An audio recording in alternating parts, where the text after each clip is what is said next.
All right, it's time for another thrilling adventure of the Wrestling Perspective podcast. Here in 1 second, we have a whole host of stuff. We have Josh Mathews sitting down with us. We're going to talk about the passing of Silver King. We're going to talk about the AEW TV deal. But first, Petey Williams, do you know the one thing I really want to talk to you about? Oh, what's that? I heard in recent tapings that your Canadian Destroyer is not quite up to par. What? I don't know who you heard that from, but go on. It's the internet community, and I'm concerned because it's your advancing age. Advancing, you like that one? Advancing age. At your advancing age, I'm worried about you and your Canadian Destroyer and your ability to put it over and do it correct inside the ring. Just like I'm worried about our fans and their ability to get it done in the bedroom. So I'm here to offer you, Pete, some Blue Chew.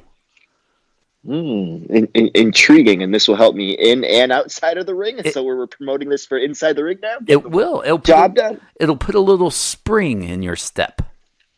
A little bit of spring in my Canadian Destroyer? Yes, it'll help you get it over. You see what I'm doing there? Yeah, all the way over. All the way up and over. Yeah.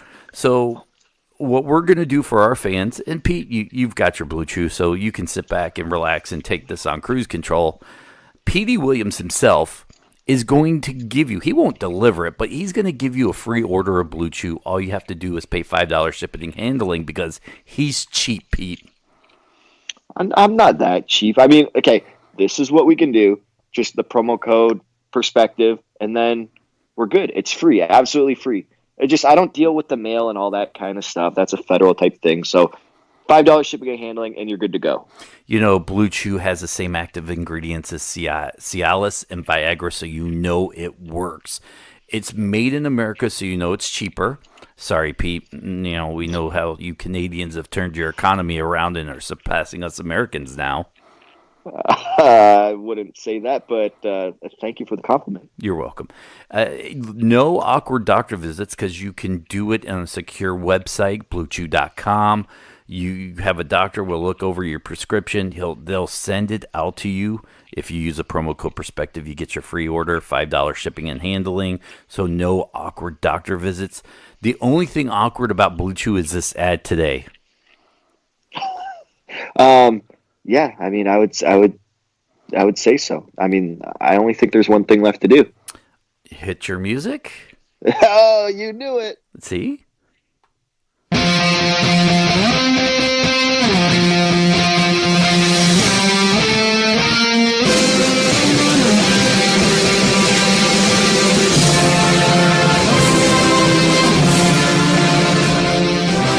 It's time for the Wrestling Perspective podcast. I'm Dennis Farrell. He's Petey Williams.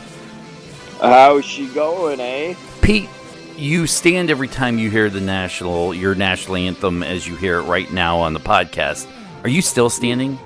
Yeah, I'm still standing right now. See what I did there? I want you to stand. I want you to be tired by the end of this podcast. I want you to leave it all on the field, Petey Williams. I would be standing the whole time if you played that on repeat. I mean, you got to do it. Oh, one day we should do a whole podcast where the theme song is just playing. That would drive people nuts. Yeah, guaranteed. But I'd be happy with that. I think that would be my best work. Oh man, yeah, we're gonna have to do it. I mean, we're an experimental podcast, so I mean, we got to do it, right? We have a lot to talk about, as we said during the Blue Chew ad. We have the passing of Silver King to talk about. We have AEW. We're going to talk a little bit about their TV deal, what we know, what we don't know. That's coming up next. At the end of the show, Josh Mathews stops by for, you know what? It was way better than the first Josh Mathews interview we did, if you can go back to the archives and find it, where it sounded like he was being kidnapped through the whole show. Yeah, but I think it turned out he was like maybe on his balcony, and his balcony was connected to some sort of busy road, and yeah, it was really strange. Like you could hear cars honking and stuff like that. Originally we thought he was at like a monster truck rally or like a NASCAR race or something like that. We're like, what's going on? Josh Mathews has a mansion under a freeway. That's what we thought. Yeah, exactly. Or like he just was, at the NASCAR race or something. I don't know. That could have been possible. So we have Josh Mathews coming up. Don't forget, we've worked out a deal with Fightful.com. The way the deal works is we'll put out a podcast. They'll have it 24 hours early than the regular stream. So you can go to Fightful.com, listen to the wrestling perspective there. Fightful has been around for 3 years breaking news. And now they've launched a premium service called Fightful Select. Go to Fightful Select. It brings you dozens of podcasts each month from 205 Live to NXT, NXT UK, Impact, Ring of Honor, New Japan, NWA. They have Q&A shows, alternative commentaries, talk about dark matches, breaking news, and so much more. Go to FightfulSelect.com. Thank you, or Fightful.com, and go to Select. Thank you to them and Sean Rossap for, kind of allowing us to piggyback off their fame because we're two nobodies. Yeah, I mean, speak for yourself. You're famous, Dennis. I'm a nobody. You always do that to me, so I did it to you that time. But yeah, no, I'm super excited about this. What you want to call it, a union, however you want to call it, partnership. I like the word union, right? Not a reunion. But yeah, I mean, this is going to be good for all parties. So this is making wrestling better, at least wrestling podcast anyways. Can I say, give a shout out to one of our fans. Hopefully, one day he'll make it in this industry. It's Tim Lincecum, former pitcher of the New York Giants. He has his own Twitch show, by the way. If you are into Twitch, go to twitch.tv/CyclonesUSA. Follow him on Twitter, too. What a great Twitter follower I am a Tim fan. I'm a baseball head, fantasy baseball guy. Well, it used to be big-time fantasy baseball guy. He's somebody I've owned on my teams. Sorry, Tim, I didn't win either. But you are a 3-time World Series champ. I'm like a 1-time fantasy football champ, fantasy baseball. But, he started following me. I geeked out. I turned into Pete. I don't know if you're a grizzled veteran in the world of wrestling, but I got to ask you, is there anybody that's ever followed you and you kind of got excited or geeked out? That's a great question. Put me on the spot here, and I can't recall off the top of my head. But like with Tim, like San Francisco Giants, this is how you're good. So I know they beat, I'm a big Detroit Tigers fan, back when Verlander played with them. They were on their way to the World Series. And the Giants beat them. And I hated, sorry, Tim, but he was so good that I hated it because he was, kicking the ass of my Detroit Tigers. So that's how you know you're good, when you have that hatred. But obviously you have that love as well, from San Francisco. So, but to answer your question, not that I can recall off the top of my head. Even when you join Twitter, like a Jake the Snake, or just even somebody like that. Yeah, I mean, when I first joined, like everybody at once, it was like how I kind of got started into it was I was driving home, and I think in my car was like Jimmy Jacobs and like Zach Gallen and maybe Brian Gorey was there. We were actually coming back from a Cleveland show where I just wrestled Matt Cross. And I remember like Johnny Gargano was on the show. He wrestled. I don't remember who he wrestled. But it was like his home promotion. And they keep talking about this Twitter. And I'm like, maybe I should sign up for it. And Jimmy Jacobs like, do it right now. And I'm like, how do I do it? And he kind of, he's like, make a handle. So I did it. He goes, okay, what's your handle? He's like, all right, hold on. And he like kind of texted the Young Bucks. And he's like, hey, this is Petey Williams' handle, put it out there so people know it's actually Petey Williams. And that's what Jimmy did. And he's like, watch it grow. And like throughout the trip home, it was just like a virus. It was like 1, 2, 3, 4. It just kept going up in followers. And so like the Young Bucks were one of the first couple to ever follow me. And I think like Jimmy was maybe actually my first follower. So, I mean, I thought that was kind of cool how they, how that worked. That's a cool story, man. Yeah, Yeah, I think I couldn't even tell you who my first follower was. It was probably me begging for followers at that point. Yeah, I mean, I didn't even know how to, like, you probably remember your first day on Twitter. Like, I had no idea how to do it. I'm asking, I think, I can't remember who's in the back, like Zach Gallen, who's already on Twitter. I'm like, how do you do this? Oh, Nate Matson was also on there too. Mm. You know Nate Yep. Matson, right? Amazing So, Nate.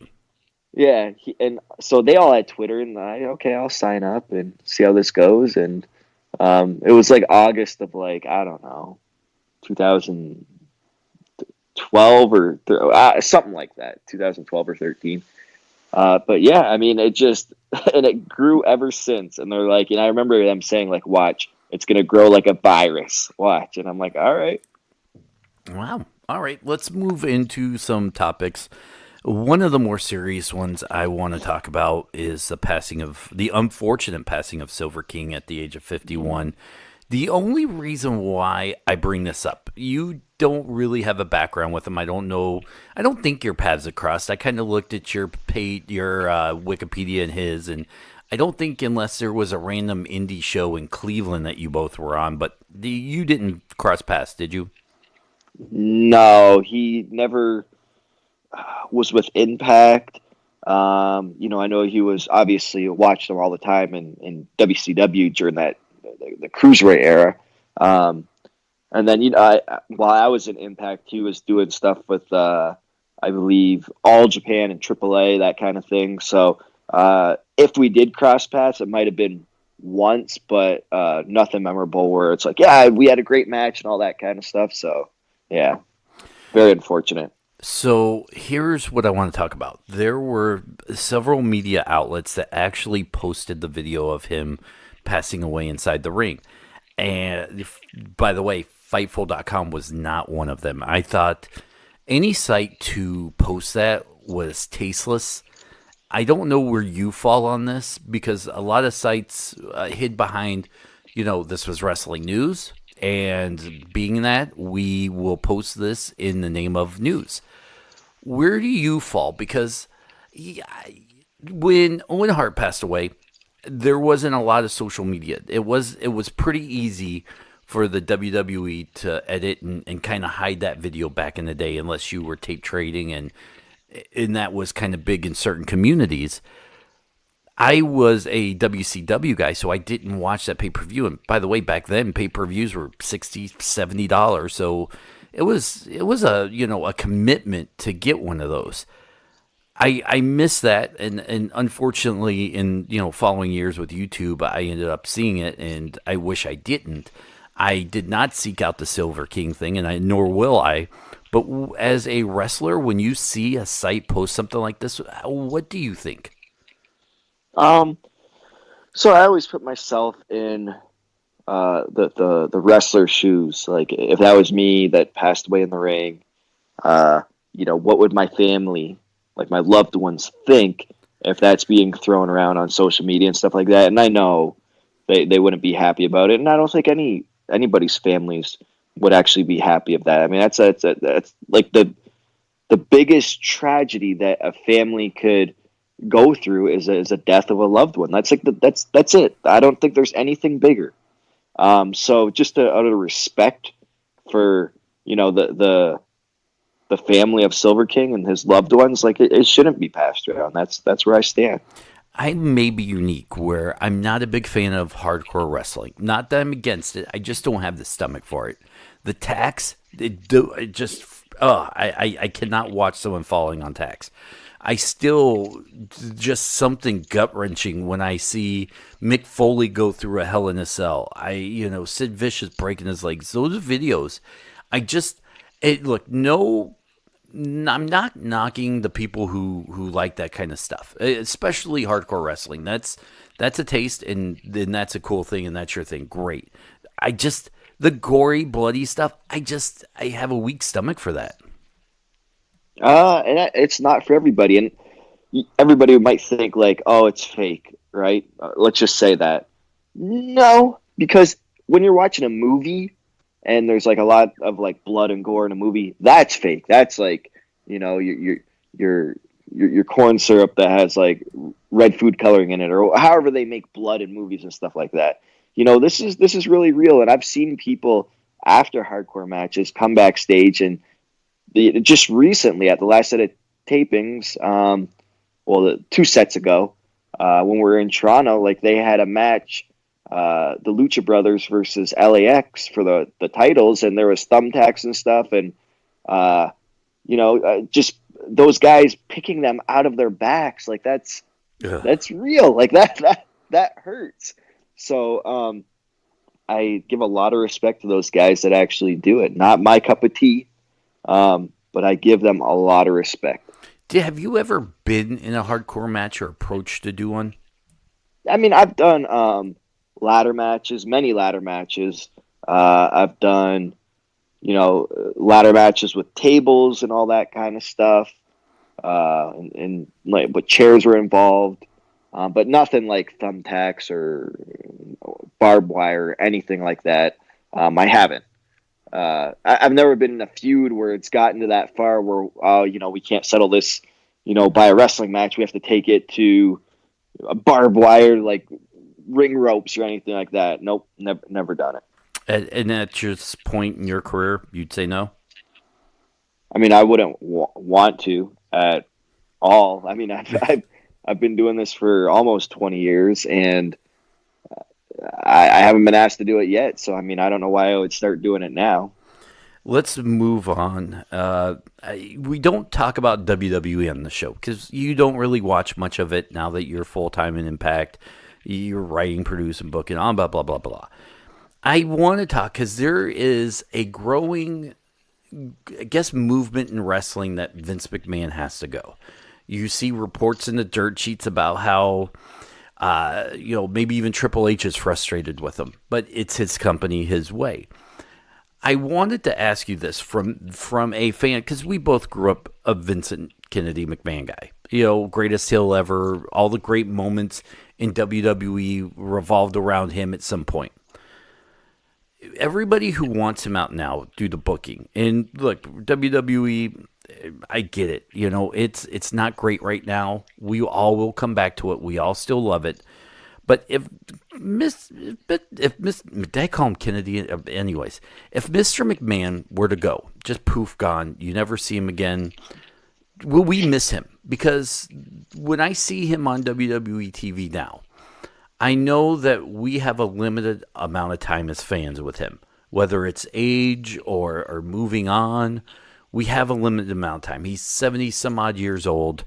He's not going to be in it forever. And sure, he's not at the height he was during the Attitude Era, but I still love seeing him on TV. He were to go now and never come back, do you think we'd miss him more? Yeah, I think so. First off, he's never going to die, so we don't have to even worry about that. But hypothetically speaking, if he were to die somehow, some way, I think we would. Like Vince, you could tell. You could see it in Vince's matches. He wasn't a wrestler, like all his matches, like they were brawls or whatever, just because of his character. He had to learn how to wrestle. But the thing he was so good at is, his Vince McMahon character. And that's what he's really good at with other characters and developing, WWE stars. Is he's very, very, very character driven. Like he almost, you got to be a good wrestler, great, all that kind of stuff, but he's more into characters, and that's what people connect with. When he's gone, I think it's going to be less character driven and more wrestling driven, which is a lot of hardcore wrestling fans. And when I say hardcore wrestling fans, I mean like people that will watch it no matter what. They're still going to be around, but it's going to be interesting because any new, what do you want to call it? Fans that are like not fans, just like casual fans, they're not going to get roped into it and buy into it because they're not going to be able to get in touch with the characters. So that's one thing that Vince McMahon's really good at, character driven type stuff. Like you could be the best wrestler in the world, but you're going to need a character. Whether your character is, hey, I'm the best wrestler in the world. Okay, that's your character. Let's play with it and go that way. But he doesn't like just, vanilla, really good wrestlers. That's just not him. Would you put up with bad booking from the WWE to have Vince McMahon on television? Here's the catch-22, because we're getting bad booking. If you believe everything you read, everything still goes through Vince. Vince is hard-headed. He likes what he likes. And I don't know anything about him. I don't know if his taste in wrestling changes over the years. If whatever he likes and that's it, nobody really knows. But would you put, because I think I would. I think I would put up with the bad booking from WWE to have Vince McMahon on TV than to have great booking, an amazing show, and never see him again. Yeah, I mean it's something special every time he comes on TV. Like whether it's on a weekly basis, like when he's one of those guys right now. Like back in the day, you had The Rock. You put a microphone in his hand, everybody's going to be hanging off of every word that he says. Same with Stone Cold and stuff like that. There's certain people where you put a microphone in their hand, they're like, okay, hold on, let's hear what he has to say. It's going to be important. And Vince McMahon's one of those people. So. And whether people agree with what he's going to say or not, it's going to make news because people are hanging on every word that he's saying. I don't want to see him go. I truly enjoy it. So let's move on and talk. I've been using that term a lot lately. We have Josh Mathews coming up here in a second. I do want to talk about AEW. This is a company where I'm on the fence. Not that I hate it or love it. I'm excited for it. We've talked to a lot of guys who have worked there. I'm more even kill when I want to see the finished product before I pass a judgment and call them a t-shirt company or whatever knocks they're getting. But they had their upfronts. It's announced that they will be on TNT. Here's a few things, and I've gotten this all third hand. I did not do all this research. Some of it has come from third-party Twitter. Some of it's come from the New York Times. So I want to make sure they get their proper kudos. This is the first time wrestling has appeared on TNT since the final WCW Monday Night Raw, March 26, 2001. Wow. Yeah, so 18... Well, it's been over 18 years now, so... Wow, it's pretty historic. And yeah, it's gonna be interesting. I mean, what else you got, Dennis? With that, from a third party, I don't know if he made these comments, but apparently Dave Meltzer, when talking about AEW, said about 400,000 to 500,000 viewers would be considered a success to start. It sounds like streaming was a big reason this deal was made, which sounds like Bleacher Report has a streaming service. And they will end up doing a lot of streaming there. But 400 to 500,000, I absolutely agree. I think that would be a success right off the bat. Yeah, oh, definitely. So if you go back in 2001, WCW was getting those viewers, they were getting more than that, I want to say, even on their final, days. But you got to remember, less channels back then.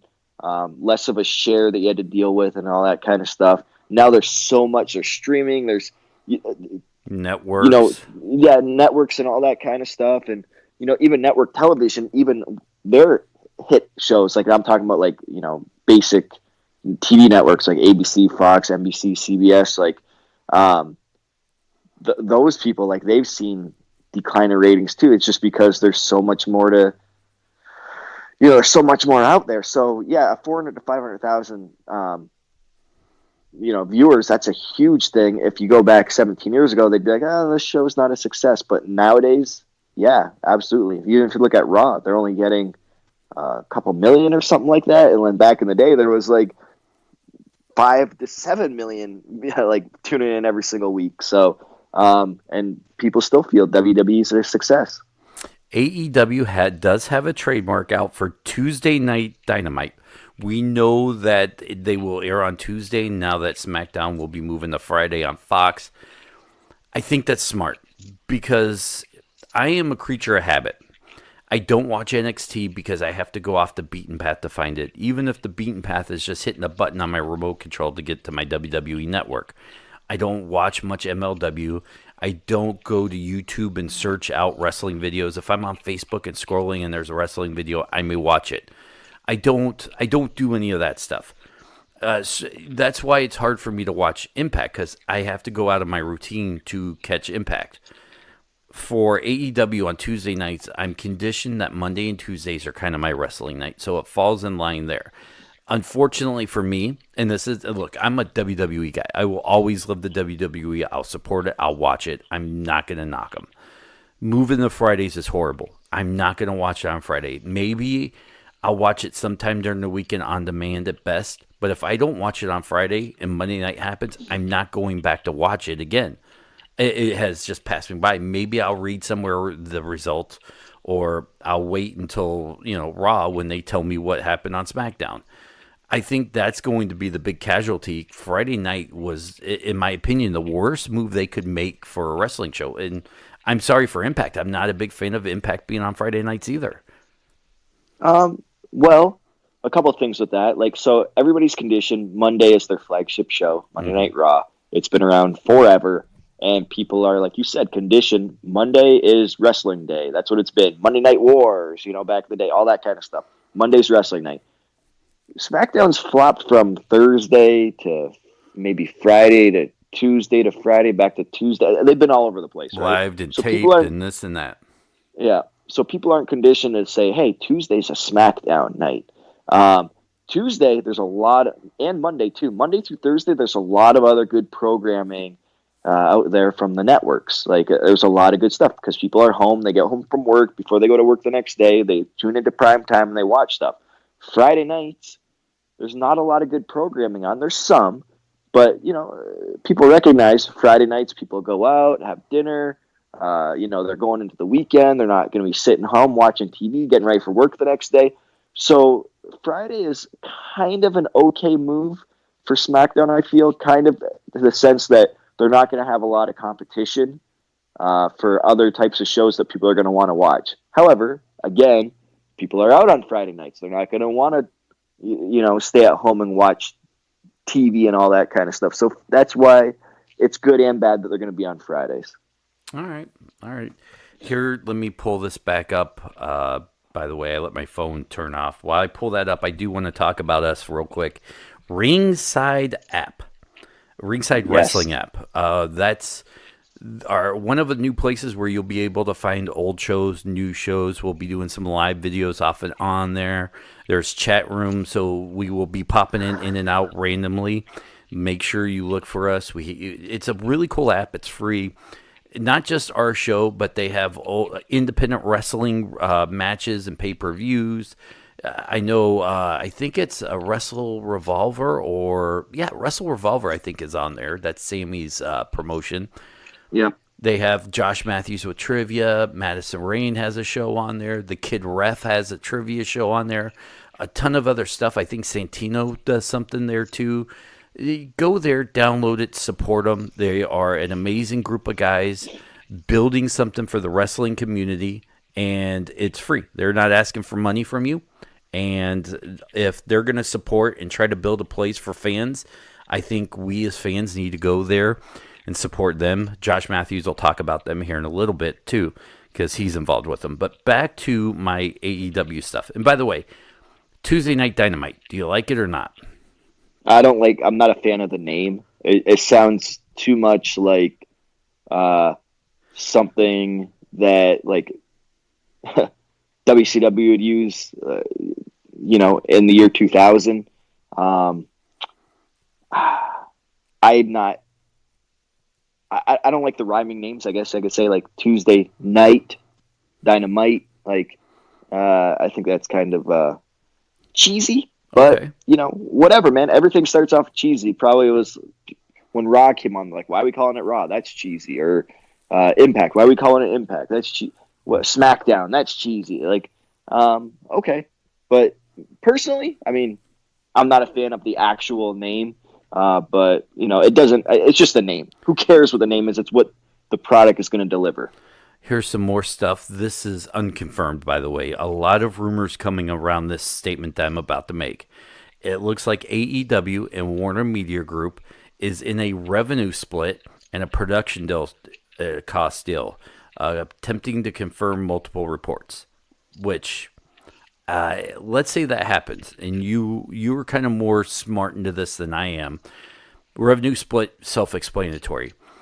production cost deal. What can you talk to me about? What could be in a production cost deal? It depends if you're live or if you're a tape show. It depends on. So live shows, like pay-per-views and stuff like that, you get charged by like to have that live satellite stream. That's a big fee. I don't know the exact number, but that's huge.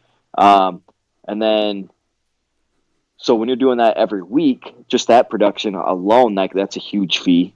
If you're traveling, I don't know if they're going to be traveling, if they're going to be doing a tape show, a live show, like kind of like, okay, let's do a live show Tuesday, tape it Wednesday, kind of like how Raw used to do it back in the early 2000s and late 90s and all that kind of stuff. So that's what it's going to depend on. I mean, and then how many cameras they have, and what their post-production is going to look like, and what they're actually, the size of their crew. I don't know if they're looking to go all out like the staff that WWE has, it's going to be a huge cost. If they're going to do something a little bit smaller and like Impact or whatever, not use as much production stuff and limit your resources, then the cost won't be as big. So I think what they're going to do is they're going to be going like guns ablaze and just like, full throttle right off the bat because they want this show to deliver. I mean, there's a lot at stake. There's a lot of hype behind it. If they don't deliver, they're SOL pretty much. So they're going to be using, I mean, it's going to be a big expense at first, and then probably from there they might be able to be like, okay, we could cut this, or we don't need to cut this because we're making money doing this and all that kind of stuff. This was taken from the press release earlier today. What AEW and TNT did reveal is the brand's mission, which is to offer fans a product that is less scripted, soapy drama, and more athleticism and real sports analytics. Bringing a legitimacy to wrestling. Wrestlers will also be given more freedom to explore their characters and highlight their athletic abilities. Other innovations, I guess that says, includes introducing statistics to wrestling for the first time ever, such as tracking each competitor's wins and losses as the wrestlers pursue a championship, analyzing their moves, assessing damage to their opponents, and providing insight into their winning streaks. Now, Pete, that sounds, in theory, like it could be good. A little bit too video game-ish for me, maybe. I do like the wins-loss things. I like the fact that it's going to be less scripted, which means wrestlers will have more freedom to talk on a mic and explore their character. Assessing damage to their opponents. Isn't that what commentators do? That's what they're supposed to do, yeah. And providing insights into their winning streak. Isn't that what video packages do? Yeah. But, I mean, this is all stuff that we're talking about it right now, right? They're like, oh, they're going to do this, that, and the other thing. And then it's already done, pretty much. Like, there is some stuff that they're like, oh, wins and losses count, all this kind of stuff. Back prior to when I joined Impact, before they tore down the Livonia Mall, there was a little area in the Livonia Mall in the back area next to the paintball that we had like a wrestling arena set up. It sat about like a few hundred people or whatever. And we were pretty successful there, but then they decided they were going to do this thing called The Season, I want to say they called it. And we were going to be there like every Friday night, and there was like a group of like 12 or 16 wrestlers or whatever, and we'd all have turns fighting each other, or wrestling each other, I should say. And then they would keep track of a point system, like wins, losses. You got certain points for like pinfalls or submissions. So they really put the wrestling aspect into it. And we got about 4 weeks in, and then, obviously our ticket sales declined, and then you're using the same 16 wrestlers, so you still have to pay them. And there was like, some big time names there, and it didn't go through. But in theory, it was really nice because, people can keep track of it and be like, oh yeah, the PD has 2 wins and a loss, or PD has 1 win and 2 losses, and he's going up this guy that's undefeated and all this kind of stuff, and so on and so forth. So I like the concept. We'll see how it goes. I mean, it's a lot to keep track of, and hopefully that's going to be somebody's job just to do that. Here are a few questions that at least I have. Yeah, how long do you think AEW? You don't know, but this is just two Yeah. guys having a beer talking here. Yep. How long do you think AEW has before TNT will opt out? I'm sure there has to be an opt out, but let's assume a year, 2 years. There's got to be some point where both sides. You have the cons who are businessmen, TNT business. At some point, one of the two have to pull the plugs on this if it doesn't work. I'm sure there's some sort of clauses in the contract. I mean, I'm sure they're like, oh yeah, let's sign like a 1 year deal with a option or a renegotiation of two, all this kind of stuff. Um, so I mean, I don't know how long their deals are for. I mean, that's a good question. Like that's stuff I would I don't know, right? Like I know when in Impact's later days, they're like right back when I started with them again, they were on Pop TV, and then the contract is coming up, and then they said, "Yep, we signed on for another year with Pop TV." So it was a year contract. We knew it was a year contract, and other things were like put into place where, we have our own, Impact Plus network, I guess you want to call it, but back when it was called like the GWN network, we in the clauses. So there's always new clauses like, hey, after Impact airs on Pop, 10 days later we get aired on our network. So you put in new things after you negotiate after a year, and then now that we're on Pursuit, I can't remember how long the contract was. I'm sure we've talked about this and stuff, but it's already been forgotten. Because now we're also on Twitch and stuff. So there's a lot of stuff that's added into contracts. And I just don't know how long there's this for. Like if it's 1 year, 2 years, or like whatever other options there is in there. I mean, that's a good question. I'm sure that it'll get revealed more sooner than later. One of our fans, Dave Cohen, presented these two questions, and I'm going to piggyback off the second one. But he said, what do you think? Would AEW be smart to establish your location or do shows on the road? So if you establish a location, it's cheaper. Like when we filmed at the soundstage in Orlando, everything was already set up. So the production crew, you didn't have to pay to reset up or anything like that. You just had to do a quick, okay, yep, sound check's working, lighting's good, cameras work. You didn't have to do all that setup and stuff. It's already there. You know what your travel expenses are going to be a lot beforehand. You kind of know where you're staying, all this kind of stuff. Like it's good. That is very convenient. But then again, you're in the same location, and then it kills it kills the city, it kills the town, right? Because it's the same fans, and they get kind of, if you watch Impact throughout the years, we're in the same place for whatever 10 years. You could tell like they're rabid fans when we first get down there, and if you go year by year, you could tell they care a little bit less and a little bit less and a little bit less because they're there every single week. They've seen everything. It's always nice if you could have a company and you could get out on the road. It's good. I've noticed a big difference since this past, I think, a year. It's been a year since we've been on the road and stopped doing Universal Studios, where the fans are like, it's nice to have a fresh set of fans. And they're more into it and stuff because they don't see wrestling as much. But it's always nice to be on the road, but their expense will be a lot greater if they're on the road. And I think they're going to go on the road. I don't think they're going to establish like a sound stage or one arena or anything like that. They might have like a home, like Jacksonville might be like their home, like their first WrestleMania will be in Jacksonville if they want to call it WrestleMania or whatever they're going to call it. Just kind of like how New York is kind of like, Stamford, Connecticut, New York is WWE's. Ring of Honors was always Philly. Impacts was always Nashville. Now it kind of switched to Toronto area. So I figure they'll have a home, but I figure they'll travel. I think, look, the cons are all in. You're not going to dump this much money, and excuse my language, to half-ass it at this point. So I think absolutely not. Yep, they're going to travel. I think what it truly comes down to is where are they going to be booked into. You cannot assume that they're going to sell out 10,000 seats arenas every week right away. All In is a special attraction. I know Ring of Honor sold 10,000 seats, but I think a lot of that was because people assume Cody and the boys would still be there when that show happened, and they were not.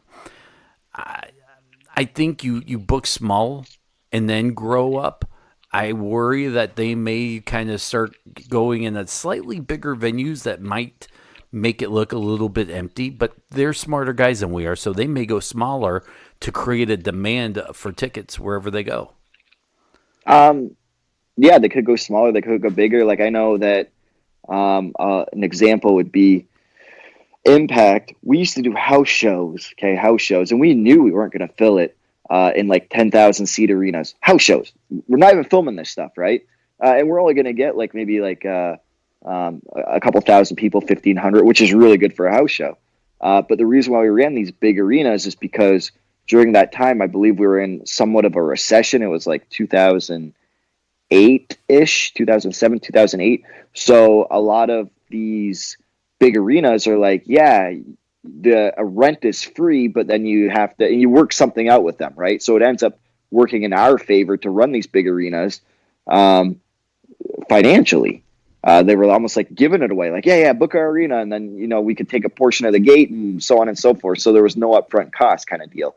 But if you do run a bigger arena of 10,000, you only have 5,000. Like you've been to live events, you see how like even WWE sections off and tarps off certain areas to make it not seem empty, just right. like it's blacked out. So I mean, it's tricks of the camera and stuff like that. So I think maybe they should start off. That's a good question. I mean, they should do something like, yep, okay, we're going to start at this arena. It's like a 5,000 seat arena, and then if they have 5,000 more people that want to attend, okay, we're going to move it across the street at this bigger arena. If they could finagle something like that. I think you create a demand. Like every show you go to is special.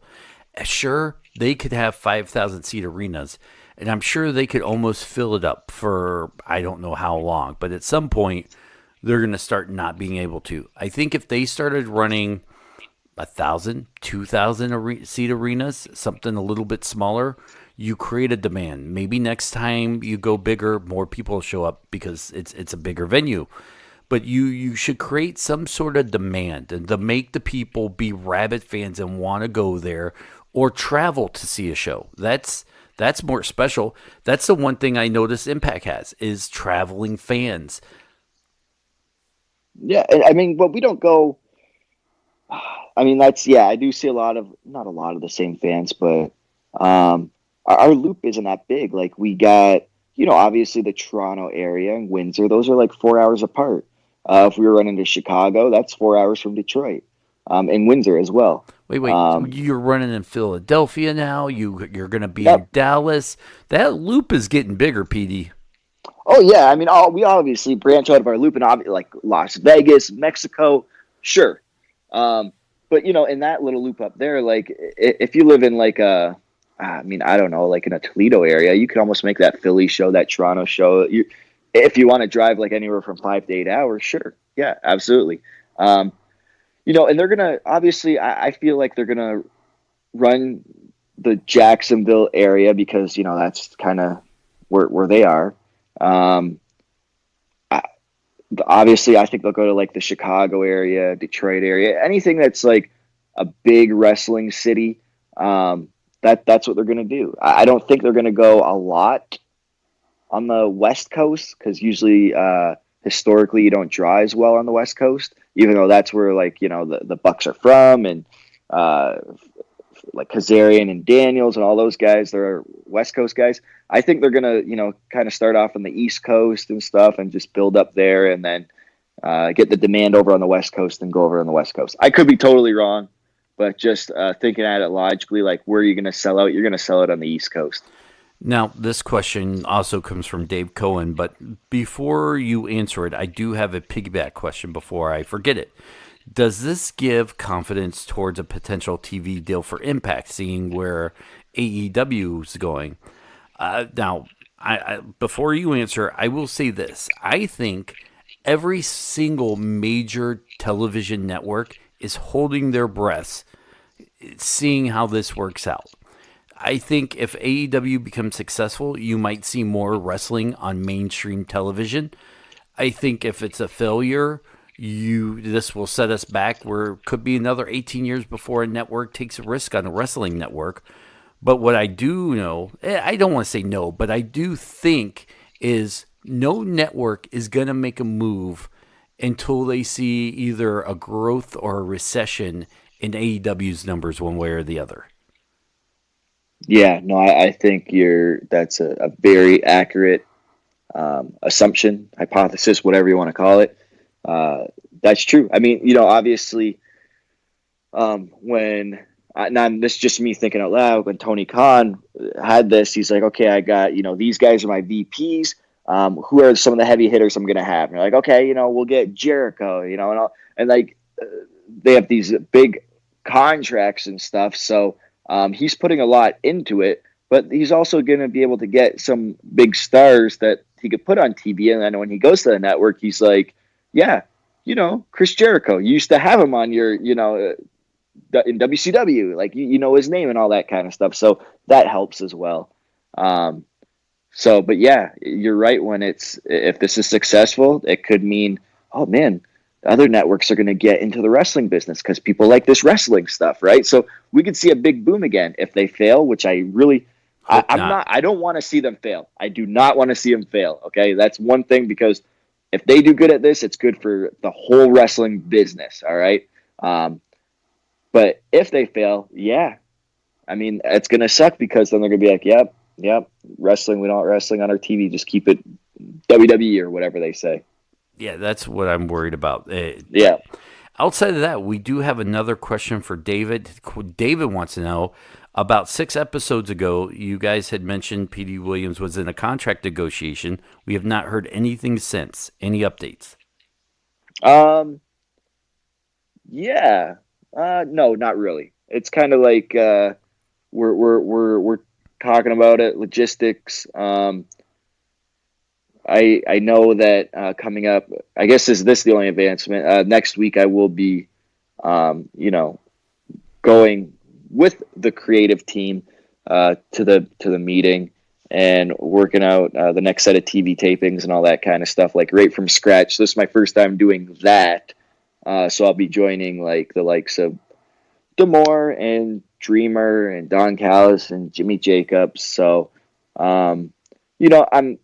it's going to be interesting to see how that goes and stuff like that. I mean, it might not even be a good fit for me. It might be something I totally fail at and I suck at, and I'm like, okay, I can't do this, or whatever the case may be. So that's where we're at right now. And I'll let everybody know how it goes. Will you text me for ideas if you need some? Because I've got a ton of them. None of them are good, but I've got a ton of them. Absolutely. Good, man. That makes me feel almost special that you would entertain me with that, at least. Yeah, man, you came up with like some good stuff. Like, you came up with Killer Cross's the cross jacket. Did they call it? Yes. His choke out thing, his finishing move. Like, you came up with that. And there was something else I came up with, I think, but I totally forget now. Yeah, you came up with a couple things, because this is what's good when you're at the shows, right?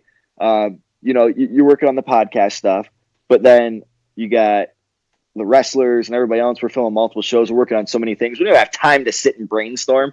But you'll sit there and be like, I'll be like, Dennis, what do you come up with something for this? And then you'll have like 20 ideas because you'll sit there and you'll think about it and stuff like that. So I feel like if we had more people like that around, we'd have a lot more ideas. Like, you had one job to do and you delivered. Can I tell you one of the recent ideas I had, which everybody loves the fantasy book. We might want to not talk about it because if actually... okay, tell me about it. All right. So listen, outside of the news reports, which we're not going to talk about right now, I had this amazing idea for Killer Cross. His character is based on like anarchy and pain and hurting people, right? Yep. I always think Killer Cross should be a hired hand where somebody like John Morrison or Johnny Impact is going for the championship but keeps falling short. They bring in Killer Cross to help him get the job done, right? Almost like the APA, but he does it because, he wants to be able to have somebody under his thumb. Now, Johnny Impact can't deliver on his end, and Killer Cross will want to take that title from him just to hurt him, not because he wants it. Because in my mind, a Killer Cross character doesn't care about a belt or not, but you have to have a way for him to challenge for the belt. Yeah, that's a good idea, Dennis. And maybe you'll see that on one of our upcoming shows now. All right. So, spoiler. There we go. And if it makes it, it was my idea then. So yeah, that's why you wanted to say it on the air. So it's like, hey, if this happens, it was my idea. We're time stamping this right now. Yep, time stamp it. And then watch it. Like, people are like, this is what's going to happen, all right? It's going to play out. Like, everybody's like, oh, I know what's going to happen next because Dennis already, spoiled it on the air. And then all of a sudden, the last little detail when everybody thinks how it's going, bam, there's a twist at the end. Ooh. Like, we swerved everybody. Ooh, I like where you're going with that. You see? All right, before we get to Josh Mathews, I do want to say we have shirts for sale. Petey and I last podcast made an announcement that we are no longer accepting profits from our shirts. What we're going to do instead is every shirt you buy, we get a portion of it because it's a third-party company. whatforapparel.com/WPP.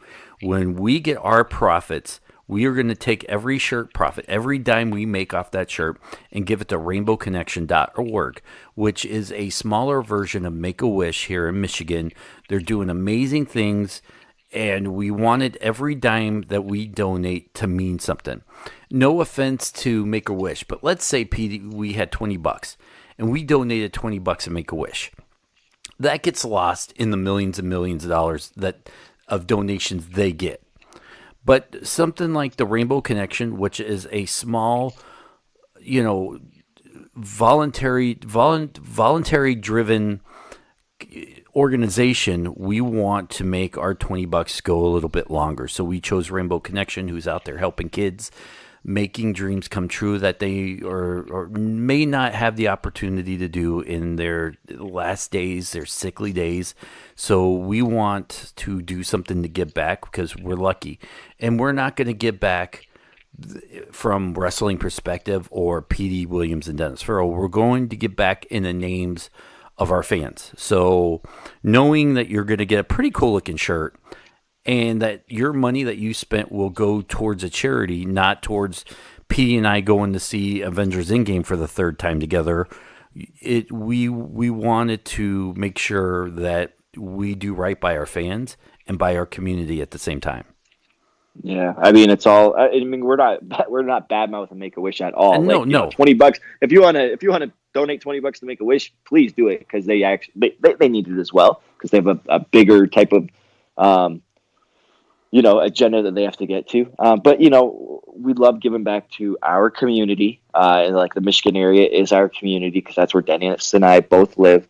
But I mean, they're like an indie company. That's how I like to put it. And same with us. We're an indie company, doing this podcast, stuff like that. So we're like on the same level. So we just love giving back to those upstart companies and those that are, willing to make a difference. And you don't see a lot of podcasts doing that. And that's not a knock on them.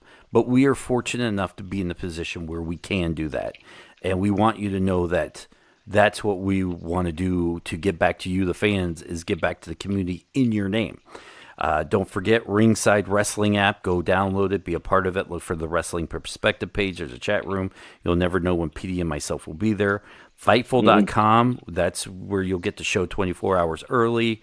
Thank you to Fightful, Sean Rossap. Thank you to the fans at Fightful who are giving us a chance in listening. Twitch.tv/Cyclones USA.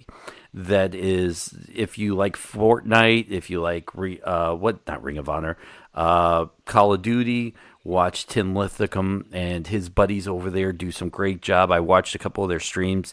I was thoroughly enjoying it. I wish I was a lot better at Call of Duty to join them and play with them, because if you follow him on Twitter, he's always trying to play with the fans, which I think that is super cool. So good job, Tim. We're fans of yours. Thank you for being fans of ours. BlueChew.com. Use the promo code Perspective. Get your first order for free. Petey, where can people find you? On Twitter at Petey Williams. Same with on Instagram. Yeah. And that's about it. Yeah. You got any shows coming up? We got TV tapings in, I want to say, the New York area on June 6th and 7th. That's our next set of TV tapings. That's what we'll be writing next week. And then that'll fall into what's next after that. I think it's the pay-per-view, July 7th in Dallas, Slammiversary. I think I might be missing one in between. I know we have some Twitch shows and all that kind of stuff, but those are the big ones as it stands right now. All right, you can follow me on Twitter at Dennis77Farrell, Farrell. Make sure you go and subscribe to the Wrestling Perspective. You get this. You get the radio show with Russ McCall and myself, heard on SB Nation on 100 radio stations. We're going to add some more stuff there, especially now with Ringside app. We'll upload that to our page. So make sure you go to WrestlingPerspectivePodcast.com. We are anywhere where you get your podcasts. You can just look for Wrestling Perspective. Hear Josh Mathews in 2 seconds. But Pete, this was a good show, man. Thank you. Yeah, no, thank you. I'm looking forward to this Josh Mathews interview. Are you actually going to listen? Because, it's no secret. When you say I'm looking forward to that interview, I go, are you going to listen? Every show you're like, yeah, no, I won't listen. No, I won't listen. That you know what? At least you're honest, and I respect that. Thank you. All right, guys. Josh Mathews, thanks, and we'll see you next week. All right, no Petey Williams joining me for this interview, but it's the second time we've had Josh Mathews on. I'm really excited. Kind of a sit-down one-on-one. He's making lunch. I've already eaten. So we're going to talk some wrestling, a little bit about his career and what he's doing now. Josh, thank you. Dennis, what's up, buddy? How are you? I'm good, man. Here, I want to start this off with a question I've always wanted to ask you. And when we do interviews, we tend to stay away from guys past in different companies. But you've taken a Stone Cold Stunner and, commentaried a WrestleMania. And I've always wanted to pick your brain about how nerve-wracking that was. It was so quick that I didn't know about it till the day of, and we got things going, and I stood there with Steve, and I talked to him about it for a few minutes, and he said something like, just go to your knees, and I said, are you okay with that? Just lean over, and he was like, yeah, man, like Chris Benoit used to take it that way. That's totally cool. And then, the next thing I knew, it was happening, and that was the end of it. So I just had to fanboy out for a second because every time I see you backstage, I've always wanted to go, man, I want to ask Josh that, but I know how some guys are about talking about the past. But let's talk about now. Impact Wrestling, you've been there since 2014. You've seen a lot of regimes come and go. And from what I've been around, this has been one of the more wrestler-friendly regimes that's been in TNA/Impact. I mean, it really is. And when I started here, and it's funny because I don't know if I'm here if everything didn't go the way that it did. John Gaborik was in charge when I first came here, along, of course, with Dixie Carter. And when I found out on that morning that I was, the WWE and I were parting ways after 13 years, I immediately called Taz. And Impact was running then TNA was running shows in New York, and he was, how quickly can you get to Manhattan? And I was a 45-minute train right away.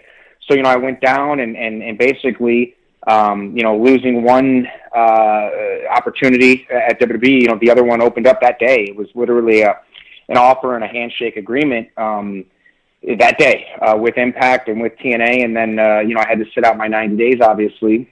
And from there, I moved to Nashville and got started in the office right away. So I don't know if without that regime in place at the time, if I'm still here, or even brought in if it were to happen today.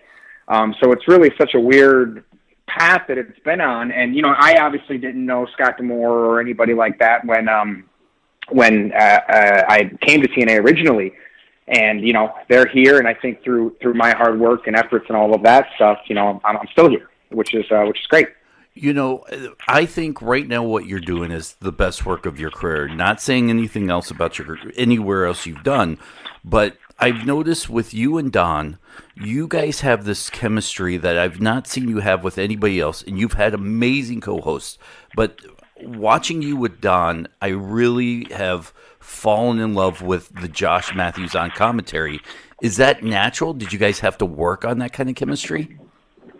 No, and it's so funny. The first show we did was a pay-per-view, and we got done, and he just said, "Imagine how good we'll be in 6 months." And from there, it's just sort of, I think we both have similar personalities. The hardest thing I always tell people when you work with a new partner is finding out, when they're going to talk and when you're going to talk. Once you get that part kind of figured out, like the cadence of, things they want to say, what they want to do. The rest, if you have chemistry, just sort of falls into place. And I think for Don and I, it's there. And knowing Don's position in the company, I always put that caveat on saying this. I haven't worked with anybody else that I've enjoyed as much as I do working with Don. And I truly mean that. If he were literally just my color colleague, color commentary colleague, easy for me to say, if that's the position we were all in, I would still feel that way about Don. Now, I've interviewed a million people, whether it's with ESPN or Fox Sports, doing all that stuff. And I notice when I interview people, I tend to try to take on the personality of the guy. If he's low-key, I keep the interview low-key. If he's high energy, you try to reel him in and go with the flow. Do you find yourself, whether it's next to Taz or next to Don Callis, do you find yourself changing your personality to either fit or go with a Taz or a Don Callis? It's a good question, and honestly, I don't think I've ever really thought about it that way. I feel like I try to complement I feel like I could sit down next to anybody and help them. This is a novice commentator or someone as seasoned as Don or Taz, and figure out what I need to do to either help them, bring out something in them, ask them a bunch of questions. So in that aspect, yeah, I don't think I ever changed my actual personality, but as it relates to, what I feel I can bring out of my partner in crime, then absolutely. With Sanjay Dutt, I knew I didn't have to call a lot of moves. Sanjay liked to call the moves, which is cool. That's fine. I don't need to do that. With Don, it's a little more psychological, where I can ask him questions about where the athletes are feeling, how they're doing. I mean, Taz was a former world champion, so with him it was break down holds, it was break down different things. So I try to bring out the best aspects of whoever I'm working with. When I talk to people, and I talk to a lot of fans, and your name comes up, a lot of times, and this will ultimately be a compliment, so go with me down this road. A lot of times they're like, Josh Mathews, I don't get it. And then I sit and tell them about everything I've seen. You're right there when people take pictures and you help them do it. You do everything digital. You are nothing really passes through Impact unless it touches Josh Mathews' hands. And after I explain a lot of this stuff to people, they'll go and watch you, and then they come back and go, you know what? I get it now. How hard is it to have your hands in just about every single thing Impact does, and then still have to go out there and do your primary job? Well, that part's actually not that bad because, I know these storylines, I know these characters, I eat, sleep, and breathe Impact Wrestling 24 hours a day. So that part's easy. Sitting down at the end of the night, and Don and I always joke about this, that it's like the hard work's over. And now we can sit here, someone's going to bring us a couple sodas, and we're just going to talk about wrestling for a few hours. So that part's actually the easiest part. And then during the day, I mean, it's not hard to do the work. It's hard to, I've seen so many people come and go that think that they can do what I do better than I do from a behind-the-scenes perspective. And maybe you can, but you can't consistently deliver. You have to stay engaged 24 hours a day, 7 days a week, even when I'm on vacation with my family in Disneyland and getting looked at by my wife for answering emails and texts. You have to stay engaged or you will get passed by without a question. They have a bunch of Twitter questions. One is from God of Sports, who wants to know, what are your current backstage roles? Because this, once again, going back to this question, I've seen you do everything, but yet I can't tell people, yeah, he's part of creative, he's a production, he does this, but you do everything. I mean, outside of creative, I think so. We have a lean team, and people have left, and it's been one of those deals where you just have to pick up the pieces. And the people that we do have around, they're the guys in Nashville. I mean, they work so hard, countless hours, longer hours than I work because they get started earlier and they have to shoot later than I do. So those guys are the heroes, really, that do so much. All the guys on creative that work so hard too, and it's just Do you have any interest in jumping into creative? My interest in creative, and I laugh because Scott tells me when I have some drinks in me, I want to be on creative, but when I'm not, I don't want to be on creative. I like having a hand in the our specials, our Twitch specials and our Impact Plus specials, and that's pretty much like right now as far as I would like to go with everything else that I need to be taken care of. Scott and I work on the talent that we're going to bring in. We work on the cards for those Twitch and Impact Plus specials, and then they go through creative and they go through the cycle and they sort of fine tune them. But really, like, those shows have been so much fun because from beginning to middle to end, I get to work on those. So if something goes wrong, my fault. I have nightmares now. They always say, like, the wrestler nightmare that you're putting your boots on as your music's playing. My nightmares are that I have forgotten to order ring skirts for Rebellion or for Slammiversary or for Code Red, and we're not going to have ring skirts at these shows. Like, those are my nightmares. So it's a lot of fun. And really, in 19 years, this July will be 19 consecutive years that I've been earning a living in professional wrestling. And, I've gotten to do everything. I get to work in marketing. I get to work in merchandise design. I get to work with creative on certain things. I get to help at TV. So, I mean, to me, it's like, I've built this knowledge base of production and marketing, and it's just it's been a fun ride. I have to bring up your wife, Madison Rain, and from the aspect of I've sat and watched wrestling shows with Petey Williams' wife, and I see the concern and the look on her face whenever he does a move, which she's not a wrestling fan.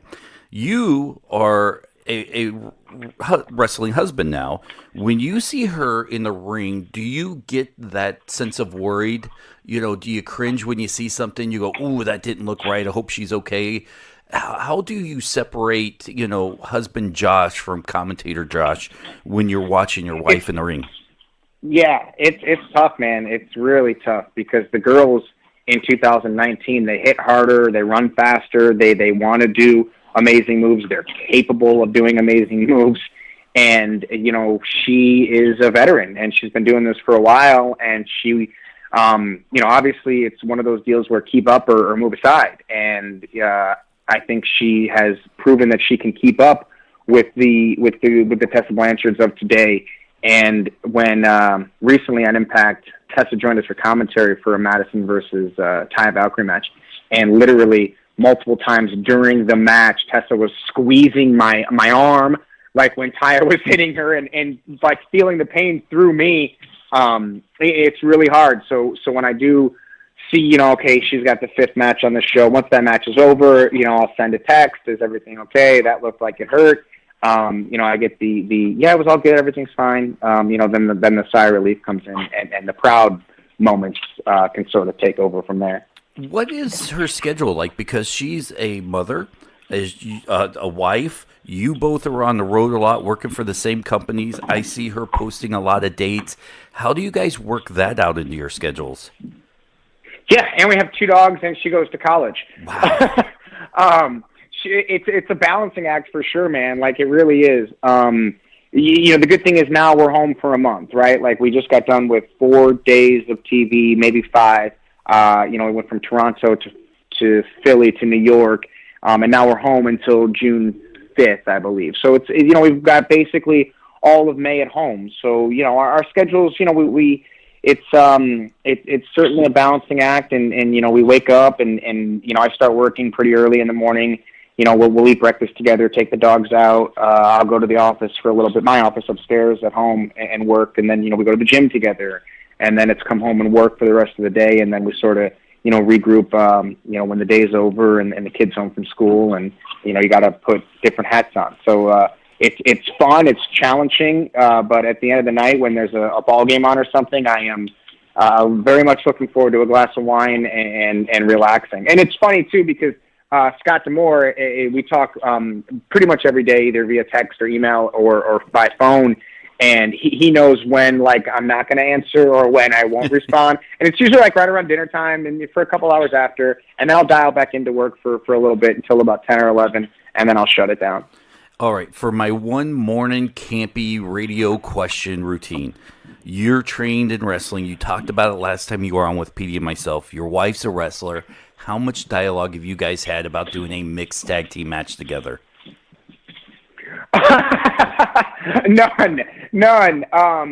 I mean, it's funny because I mean, I guess like you get that bug to wrestle, but I just had a bug to be in the wrestling business. Like I think when it's all said and done, and I went through the Toughen Up process, and when that ended, and I did the independents for a year, call it, while I was back in college, I hated it. You know, I was on the road, I was alone, I was driving. I'm barely 20. I'm 20 years old at this point, and I realized very quickly that this isn't, because I did wrestling backwards, as I tell people all the time. Like I went from the biggest company in the world to now wrestling on the independents, and I didn't have that hunger to get back to WWE as a wrestler. Like I just didn't have it, and I knew I didn't have it. So when the opportunity came up to be an announcer, you know, I thought I can be a part of the whole show, and I can you know, talk about these athletes. Yeah, sign me up for that.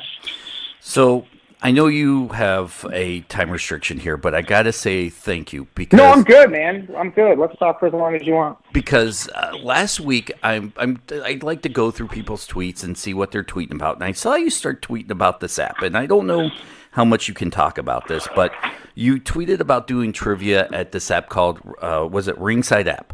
I went downloaded Ringside Wrestling. Ringside Wrestling. Thank you. I went there, downloaded it. And I have been on this app like crazy. And look, I'm not getting paid to talk about this. This is not an advertisement.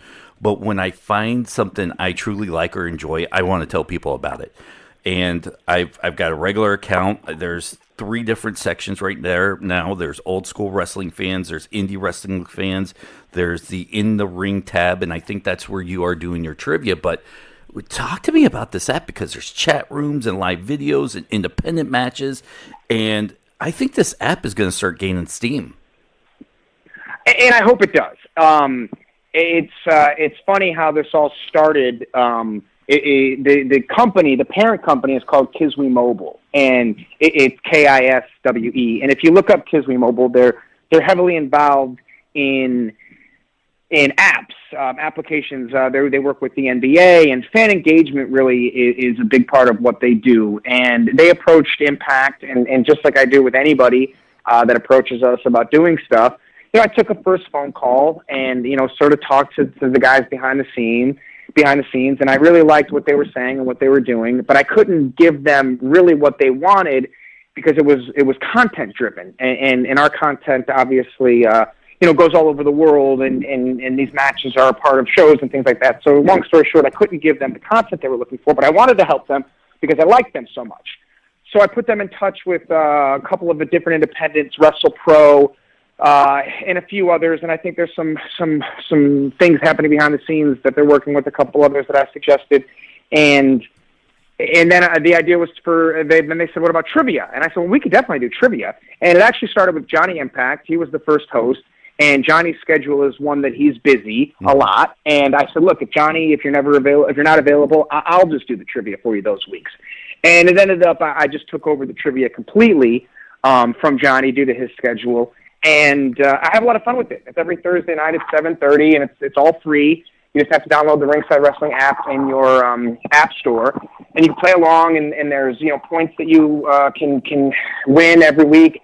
In the games and stuff, and there's a lot of other things happening there, and you can chat with wrestling fans. I mean, ultimately, this is going to be the destination for wrestling fans, and I wish those guys nothing but success. You know, I help out where I can, when I can. You know, my schedule is also, you know, kind of busy, and you know, so I try to help them out as much as humanly possible. And I really hope that, you know, they're such a great group of people that I hope that they, you know, I've got my wife involved with them now for a little while as an influencer. So I just really hope that they succeed. It's like right now on the app, I'm on the app, and it'll probably change depending on when people hear this show and it's uploaded. They're playing a Cody Rhodes versus Brian Cage match. You click on it, and there's a chat room where people are talking about that and other things, and you don't find that in many chats. You have to go to, like, Reddit, where you'll get ostracized for asking a stupid question. You go to this app, and it's smooth, and people are nice, and they want people there. Yeah, I mean, really, and that's what it ultimately is. And I think there's some things in the works that they're working on to make the fan engagement even better, including, like, you know, I suggested, like, what about uploading photos if I'm at a wrestling show? Like, can I upload photos to the chat? Can I do other things with videos? And I think all that stuff's kind of in development. So as long as, you know, wrestling fans are finding ringside wrestling, and that's why I'm glad we're talking about it a little bit here today, because I do think it's a place where fans can go and be a part of the community. Look, I'm not getting paid to say this. You're not getting paid to say this. So when we're talking about something this long on an interview, you know it has to be good, because not a lot of podcasts will talk about outside things for free. And that's true, too. And I've been asked by many people, like, are you getting paid for this? And it's like, well, no. You know, but I have fun with it. You know, look, the trivia, I go downstairs in my basement. I have a green screen down there and a ring light, and I shoot it. It takes me about 7 minutes. They do everything behind the scenes. They edit it. They put it together. They put all those cool graphics to it. And I just have a fun place to go and kind of escape for a few minutes each week to talk about wrestling and wrestling trivia and play host. And at the end of the day, like, you know, that's kind of my bread and butter as a host. So if I'm not updating ImpactWrestling.com, I get to go downstairs and have some fun and do some trivia. Last tweet we'll get to before I let you go. This one comes from Madison Rain. Josh Mathews probably should talk about what a babe his wife is. I don't know who she is. I'm not following her, but apparently this Madison Rain woman wants to hear about your wife more. I mean, what else is there to say that I haven't already said about her? She's, I mean, we just had a great Mother's Day weekend, relaxing, had a great dinner, taught the kid how to ride a bike, which was probably the best gift you could give to mom. And we saw the Pikachu detective movie, which was surprisingly entertaining for someone who's not a Pokemon person. Neither am I. I was forced to see it. My 10-year-old drugged me, and I had to go see it was okay, right? It was, you know what? It was better than I thought, because I grew up before. I'm 41, so I missed the whole Pokemon craze. Thank God. But I sat there and thoroughly enjoyed the graphics, the dialogue. I mean, from top to bottom, you don't have to be a Pokemon fan to know that movie. Yeah, it was funny. I will admit that I fell asleep towards the end a little bit there, but you know, I woke up just as Ryan Reynolds emerged as a real human being, and dude, we have a great movie theater. Like, it's one of those, like, lounge, like you can recline the chair. Like, it's hard to not fall asleep in that theater. Where were those when we were kids, right? Oh my God, man! I used to go to movies every week when I was a kid, and they were horrible. Like, the seating was horrible, the lighting was horrible. Now you've got, like, amazing sound, and when I lived in Nashville, I went to the IMAX a lot with Bob Ryder. We saw everything. We saw Jurassic World, so many movies in that IMAX. But this one, it's great. It's the lounger, and I fall asleep, and everyone's happy. And finally, before we wrap this up, what more innovative things can we see out of Impact Wrestling? You guys have. And I tell you, there was one, and it probably lasted about a month, where you made Impact feel like it was like Georgia Championship Wrestling on a Saturday night. It was really cool. You showed a lot of Impact talent at indie shows. I really enjoyed that. And then it was like you and Sanjay, or you and Don, I believe, behind a green screen introducing the shows, which I really enjoyed that feel for a wrap-up show. What else? Because Impact has evolved so much in such a short time, where you're hitting your stride. What do you hope to see next?